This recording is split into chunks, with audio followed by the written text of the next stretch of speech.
Hello and Good morning, happy June 2nd. and welcome to Socially Unsocial. I'm Patty, And I'm Danielle. and we are here, and we are your hosts today. We are halfway through the year. No. We were just over the weekend and everyone's like, I can't believe May's almost over. Yeah, and here we are. I feel like I literally don't know where this year has gone. It's been a good year, all things considered. Yeah. Yeah. Everyone's alive and no one's in jail and all the things.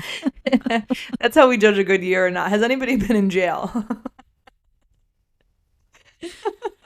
Have Yeah. you ever been in a jail? Yeah. Arrested? Yes. Not just like on a tour of the jail? Yes. How many? Do you want me to say it in a different way? You want me to say it in Spanish? Sí.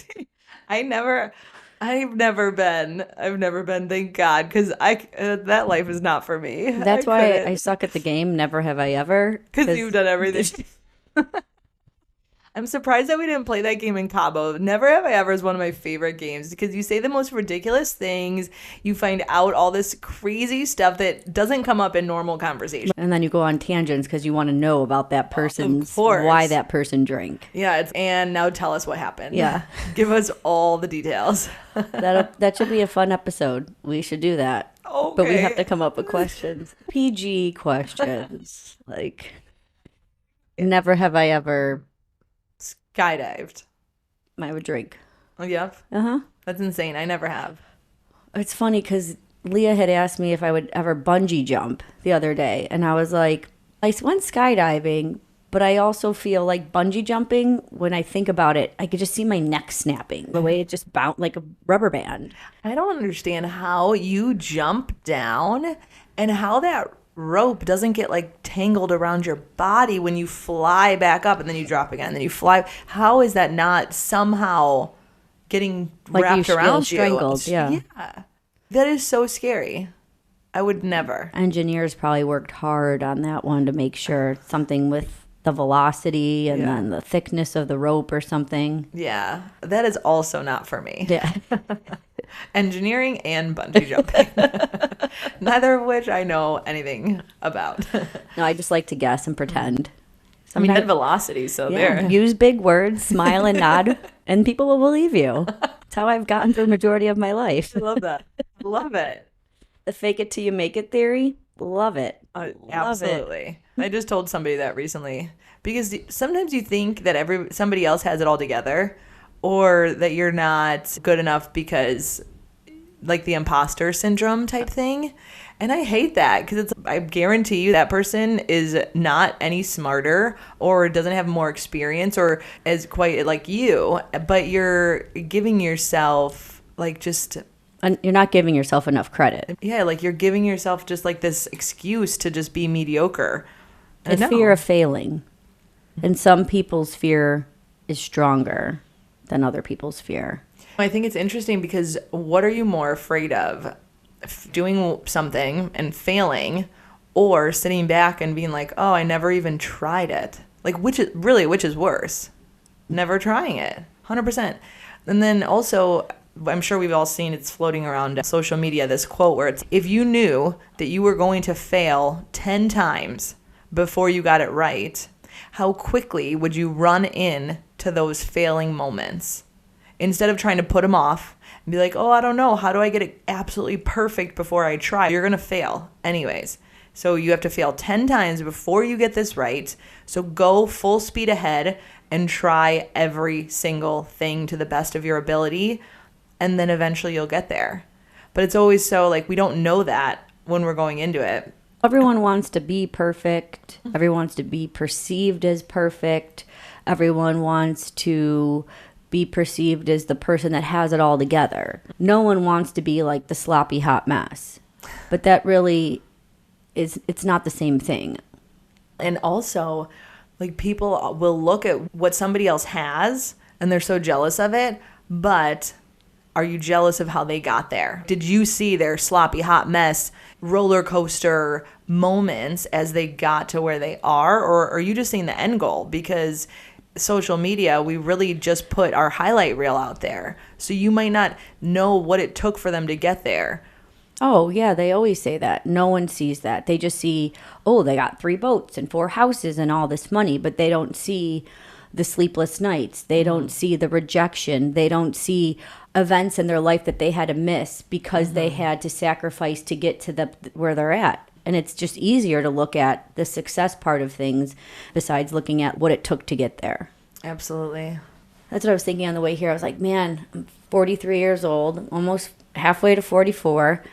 And like the older you become, and I never wanted to admit this or think that would be me, but like the older you get lazy. And like lazy in the matter of just you get tired quickly, or it's go out and party with your friends, but then, oh, I'm so tired, I'd rather just lay on the couch kind of thing. But it's if you force yourself out of that, then I think it's easier to not become lazier and lazier. You fight that challenge. So that way when you're 60, 70, 80, like the lazy won't seem as lazy because you pushed it off for so long. Interesting. Yeah, it was very strange because the other night, like, it's usually me that's like, all right, Jay, like, we're done. Playtime's over. Time to go. Like when you're out When somewhere? we're out, yeah. And it was him the other day who texted me. It was like, 10 more minutes. And I was like, 10 more minutes till we leave? That's not like him. Wow. And I was like, yeah, at 10 o'clock we'll leave.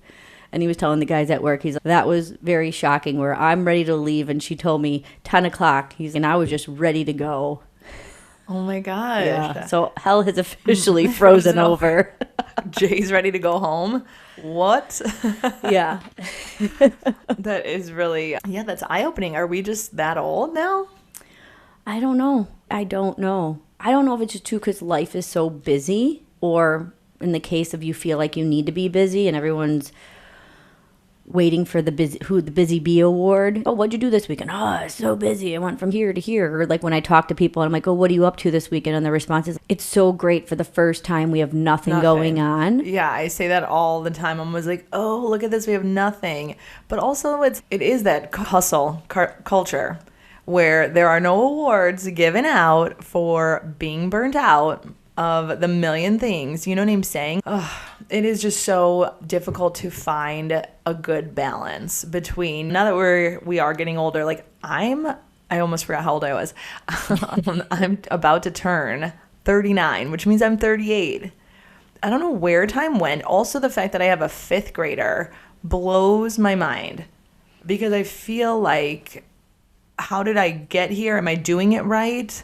Am I where I should be? I was never the type to be like, oh, at this age, I want this.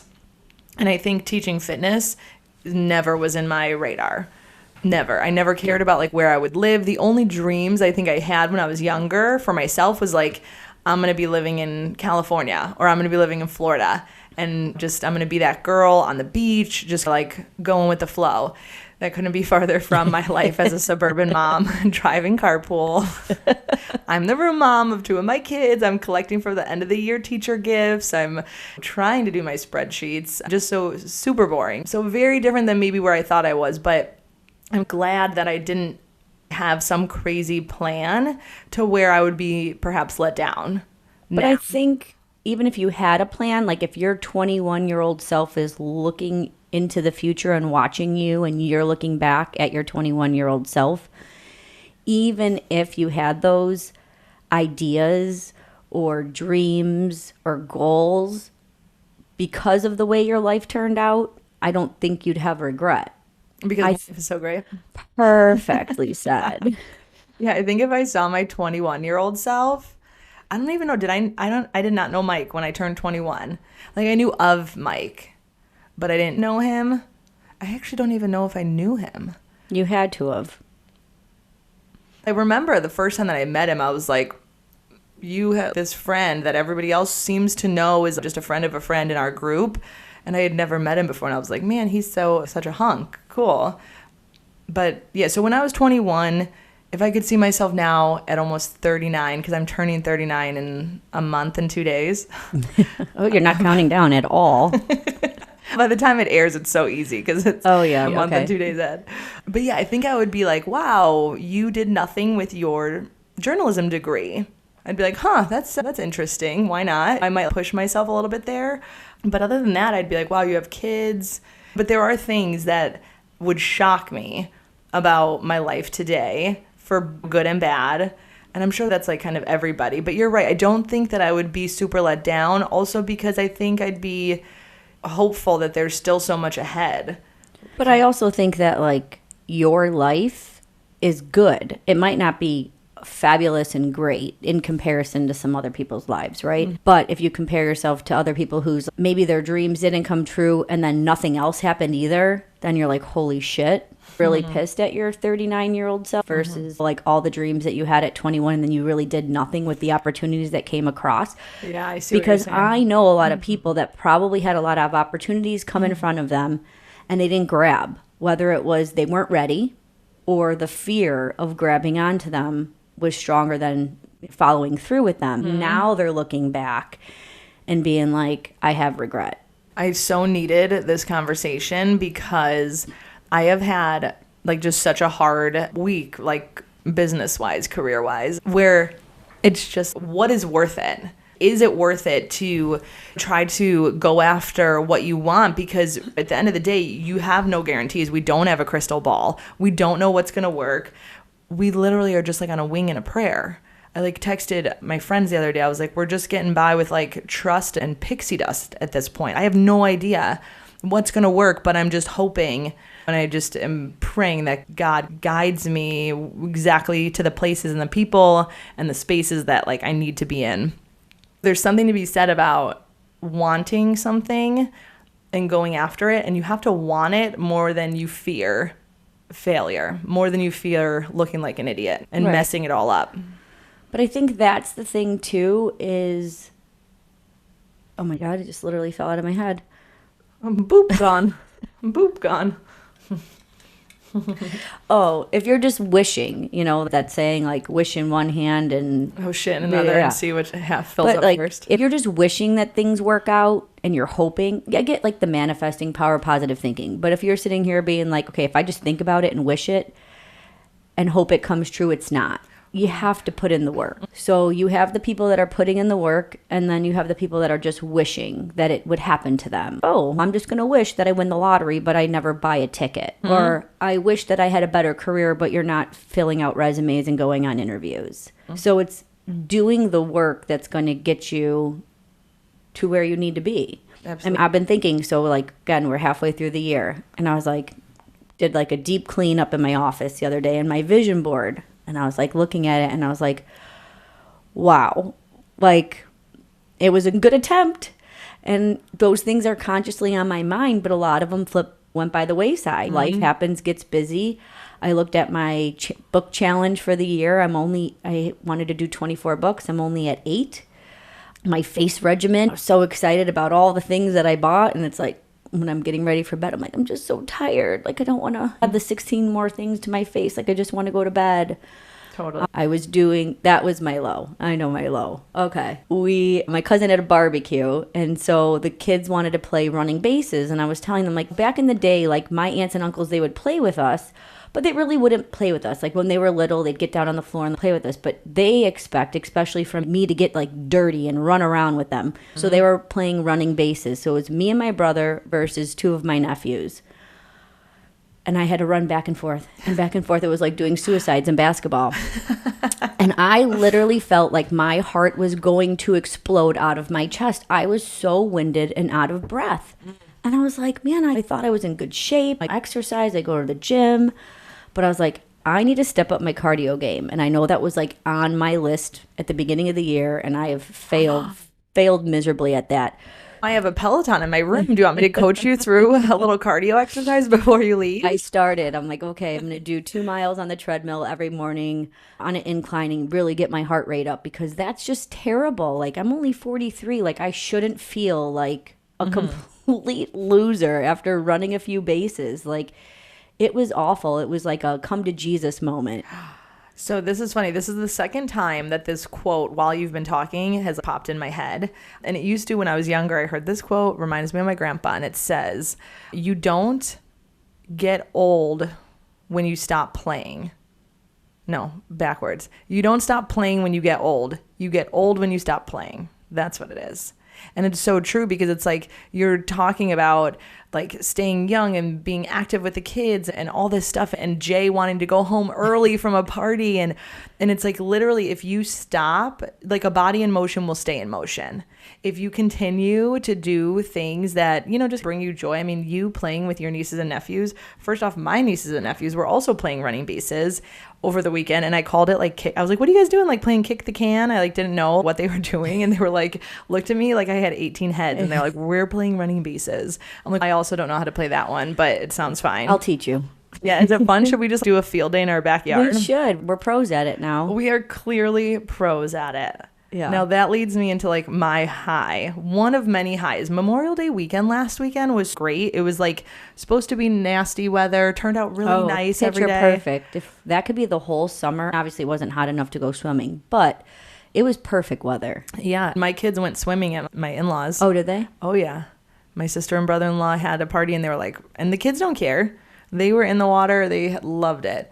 But I think that's the funny thing about the Midwest. Like when you, or just anything in life, if your expectations, like me when I went to see Mufasa, I love that movie now, but my expectations were so low when I went. So if your expectations are low, you're easily wowed.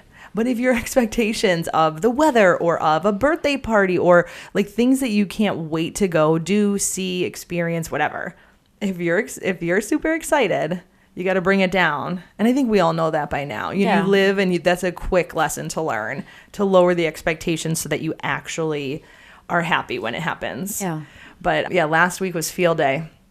And I love the fact that we were both at field day on the same day.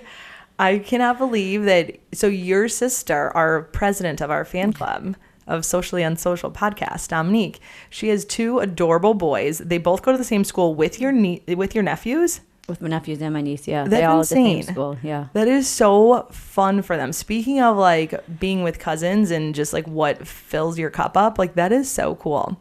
So she asked you to volunteer because like volunteers are hard to come by because these field days, any day at school is a rough day and you're going to leave feeling exhausted from the energy of these children. It's like through the roof. I don't know how staff and teachers. I don't know. Leaving there that day, I was like, God bless teachers even more because some of the kids I wanted to shove through the wall.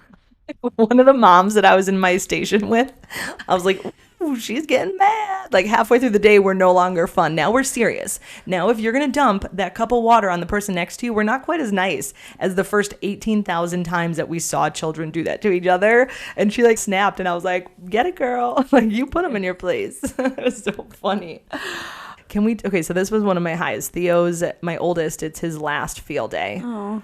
Yeah, and it was like, it's sad because I was looking through photos and I thought, oh, probably have a picture of our first field day. And he's probably like this big because he would have been in kindergarten. And then I realized he was in kindergarten, and come May of 2020 when he was in kindergarten, he didn't get to do a field day. Oh. And then in 2021, they had to wear masks, remember? So like he still didn't get a field day. So I think he's only had a couple field days. So the side-by-side photo of him from second grade to fifth grade, it's not that great of a difference. Like I really wanted like an emotional moment for myself. Dun, dun, dun, dun. Yeah. And I didn't get it. I was like, whatever. I'll try again another time. But yeah, so field day, like it was really cool. And I just What were you in charge of? So I made the mistake of, excuse me, I made the big mistake of signing up for something called the Fireman's Relay. Interesting. What the hell is that? So I didn't realize that there was going to be a huge tub of water. And then I passed out cups to all the kids. And then the kids would have to take water and then pass it down. And then there'd be buckets at the end. And whoever filled the end bucket first is the winner. So I got to the station, and I hope to God that nobody that I worked with on the station is listening. Prairie View, I hope you're listening. This sounds like a fun game. But if you are listening, like, you should know this about yourself. Okay, so there was a guy with a stopwatch. So I get to the station, and this is like my, probably 8th between all my kids' field day situation. So I feel like I'm the pro. Also, I teach fitness. So, like, for a living, I, like, corral the masses and get people hyped up for fun times. So I think I'm going to be the MVP of the station. Like, just it's a given. My energy has to be through the roof, and I'm going to, whatever. No, I get there and there's a guy and another girl, And I'm like, hey guys, we're all on station 9, the relay, blah, blah. And the guy has this stopwatch. First off, he was like so excited to have the stopwatch. He was like, yeah, this is her last field day. And I'm thinking, I've never seen you around school before, but this can't be your first rodeo. You know what I mean? Like, we both have 5th graders. How have I not seen him? Because he seems very excited to be here. So then the games start. He does not have a megaphone. He's shouting at the top of his lungs. First off, like, the rules of the game, and I'm just like, first off, don't need to really explain the rules because I think the kids all get it. They have a cup, they see the bucket, let's go. But he was so excited to explain it. He was talking so loud. And like, when you see people and you just kind of think, what is their life like at home? Did you want to bum rush him? Were you like aggravated with him? It was just so interesting. I just thought he was taking his job way too seriously. I was happy because then I don't have to bring that energy of the one explaining and corralling everybody line up. But like, literally, he would be like over here telling them what to do. And then he'd be like, lower the cup, lunge toward the water so that you don't spill it at the end. Like, he was getting so into it. And I was just like, huh. I don't know if I bring that kind of energy and seriousness to like anything I do in life. But he was like all in. You know what? You're looking like that because that was you at field day. People. I'm like, why aren't you commiserating with me? This is like a weird situation. Because, yeah, I was in charge of Minute to Win It, and sometimes I was by myself, and sometimes I had someone with me. And so I literally, because I was just used to doing it by myself. So when the other person walked in, because I was already in the room first, I was just like spilling, and then everyone else had a way of doing it. I'm like, no, this is how I do it. And you were so excited. Oh my God. I wish I could have seen that. Dominique must have caught like you in the corner of her eye. Was she embarrassed or was she like, yep, that's my sister? She didn't see anything. So whatever she must have heard through the grapevine. So now you're like invited back every year. They're like, the kids are going to remember, oh yeah, that girl with the Minute to Win It. That was so fun. For some of them, yeah. Because I had to hand out ping pong balls. And that was the other thing. Were you chucking them at the kids by the end? But like every time I said balls, like you get at the balls and the cart, and like I felt like saying this to kids, like they're gonna laugh, like then I wanted to laugh. No, these kids are like 7. No, but they're not gonna laugh. You're just chuckling inside. It got you through the day, I bet, just like giggling to yourself. It did. But then there was one I was handing out the ping pong balls, and they were all different colors. Kids like, I want the pink one.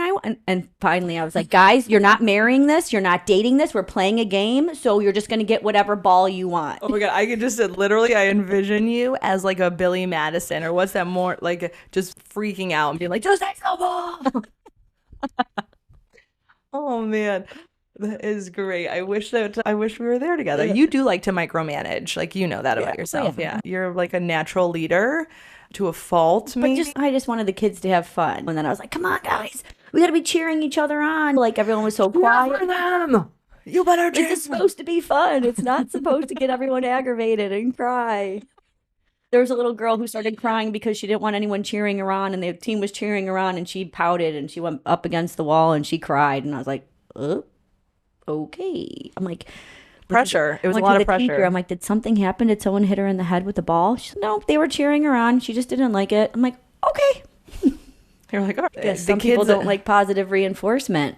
Yeah, the emotions of kids. But I could see that because say if you're like in class with all your peers and you're nervous and maybe you're not the most athletic, like field day is not your day then. And then now you have to do whatever Minute to Win It with them. Don't you think that it would be better if like people are cheering for you, whether you suck? Because now you don't know if you suck or not, right? Because people are cheering for you and everyone's excited. So would it be weird if, oh, they cheered for Tommy and Linda, but they didn't cheer for me? Yeah, like you want the cheering to be equal. Right. Like I want everyone to be excited and cheer on their team no matter what. Totally. However, when you're that one person, maybe you're not used to all that attention and maybe you just really don't even want to be there. And then now everyone's Patty. And you're like, oh my God, the pressure is mounting. So I wonder if that little girl will remember this field day and be like, yeah, I remember when I was younger and everyone was cheering for me and it was just like so intense. Maybe. Field day does bring out like the best and the worst in people. like just looking around, I was like, there's so many parents there. And then there would be so many moms. And I'd be like, oh, I know that mom because I saw her on like Instagram, or, oh, I know this person through this. And it was great because it was a long field day. Like it went from 11 to 2:30. Like it wasn't just, oh, an hour and a half and you're done. So like seeing people in their natural element, and I had sunglasses on, so I was like really able to just soak it in. And I was with, Oh, that's what you call it? Really soaking it in instead of creeping? yeah, I was totally people watching. Since Cabo, I've gotten really good at people watching, and it's really fascinating. And since I had the MVP of field day at my station, he was handling it, and I was just like scoping it all out. And then you see this mom was going to post later about how like into her field day thing, which by the way, I like literally posted field day this morning. I was into it, okay? But like you'll see these posts on social media, but then when you see them there, they're not even by their kids, or they're just gossiping in the corner. They're not helping at all. Not at all. And I'm just like, what's happening here? You know what I mean? Like you see it on social media. Oh my God, field day was so great, or this thing with my kid. But then you see them in real life and you're like, They want, nothing to do with that their looked children. nothing. And then the best part was, but also like sad, and made me really grateful for my relationship with not just my parents, but also them with my kids, is that there was a 5th grade girl, and this dad comes walking over to our station, and I'm like, oh, why is this random man here all of a sudden? So his daughter is playing the game, and then she caught his eye, didn't go and say hi. If my dad came to my school, I would run and give him a hug. And no, she was just like, looked, and she's like, why are you here? And he's like, oh, I had to drop something off in the office. I heard it was field day, so I thought I'd come and try to find you and say hi. Girl says nothing back to that. Dad just stands awkwardly next to me.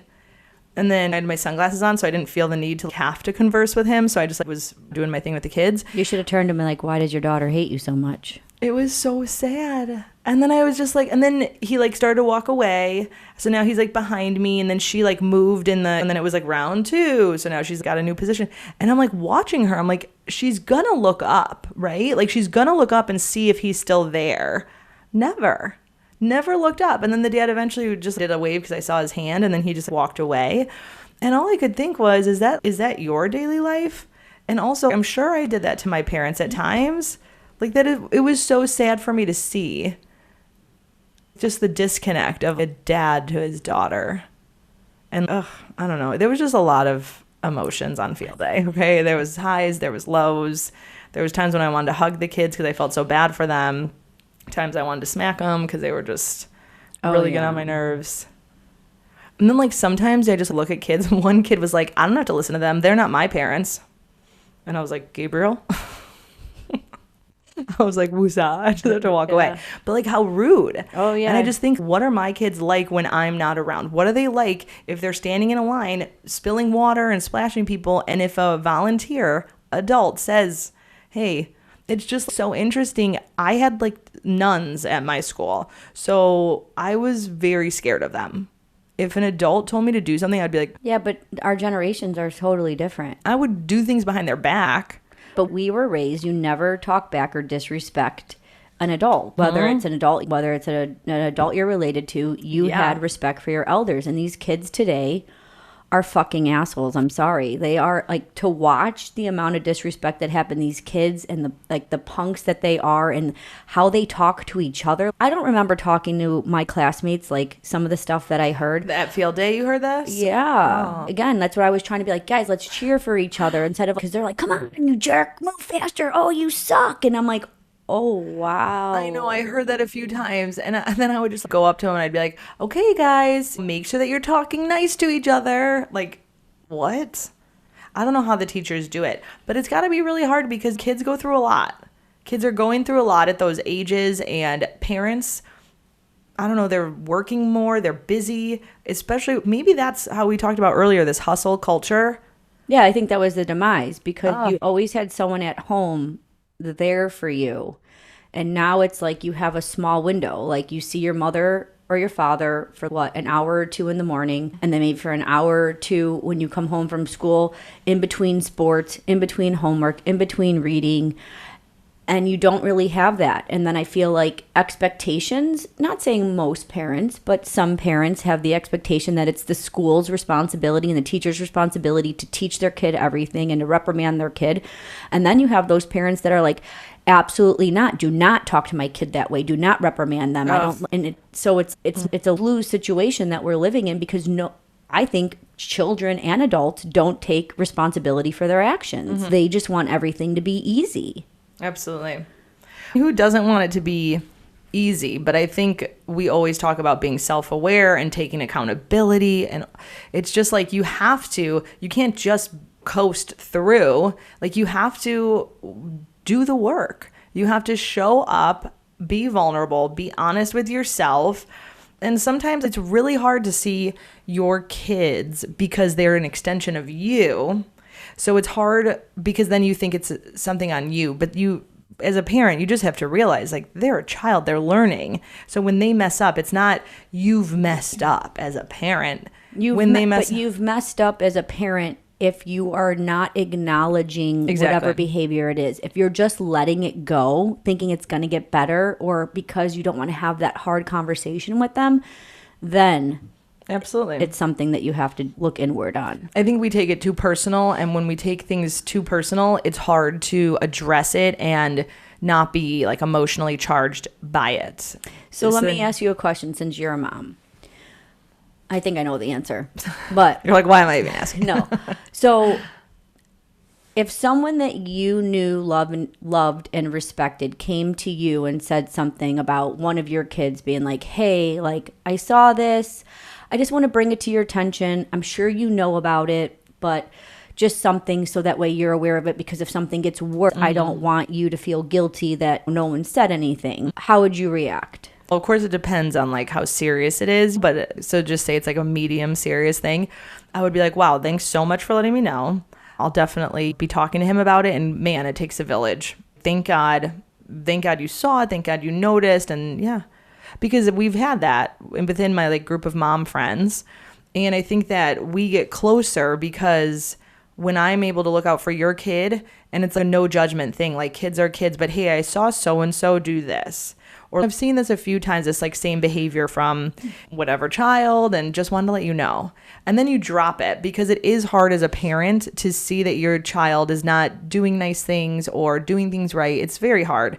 That's what I thought. I thought it'd be like, okay, first you'd be on the defense being like, oh, F you, like, for telling me. And how do you think your kid's so perfect? But then if you sit on it for a minute and realize it was coming from a place of love, and you're really like looking inward and be like, wow, like I maybe had blinders onto that just because it was my kid, or I just thought it was just that moment. And okay, you're appreciative after. Absolutely, because you can't have eyes on your kid all the time. And it's one thing if I notice something about my kid and then hearing other people notice it, it's okay, so this is a thing. How do we then address it to make sure that he comes out of it or she comes out of it in the end, understanding more that behavior is not acceptable? So I think it's a lot of like where your heart is when you go to people and you try to correct them. I feel like you love things in other people's lives, and then you think that if you can help them, it's like almost doing a disservice to your friendship if you don't address it.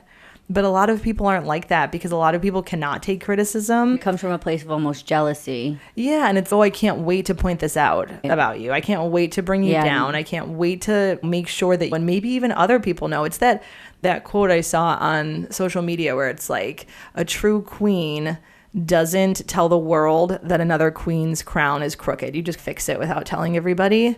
And it's, and just be there for people.